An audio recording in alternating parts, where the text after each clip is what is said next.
Leader of opposition in the Rajya Sabha, Ghulam Nabi Azad, today spoke to Prime Minister Narendra Modi on the flood situation in the state of Jammu and Kashmir.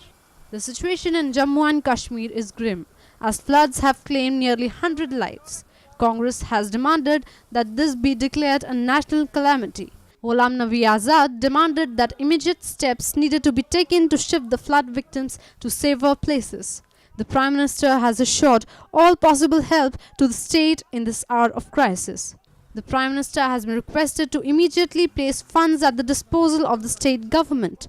This notably will help in rescue, relief and rehabilitation operations. Azad also appreciated the role of armed forces in supporting the state in this hour of disaster.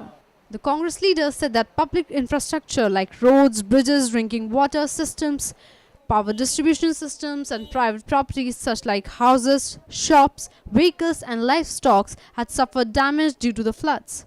Among the areas affected are Kathua to Leh, including Samba, Jammu, Dodha, Riasi, Rajouri, Poonch, Anantnag, Shopian, Pulwama, Kulgam, Srinagar and Baramulla. Home Minister Rajnath Singh held a meeting with Chief Minister Umar Abdullah to take stock of the situation soon after arriving in Srinagar.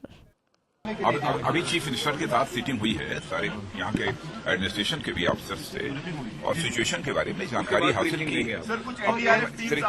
चूंकि इस समय हमारा helicopter भी take off नहीं कर सकता है यहाँ से, इस कारण चीफ मिनिस्टर के साथ नहीं, अब हेलीकॉप्टर ही टेक ऑफ नहीं कर पाएगा इस वेदर में, तो चीफ मिनिस्टर के साथ इस समय श्रीनगर में जो एरियाज अफेक्टेड हैं उनको देखने के लिए जा रहा है। Powered by NNIS.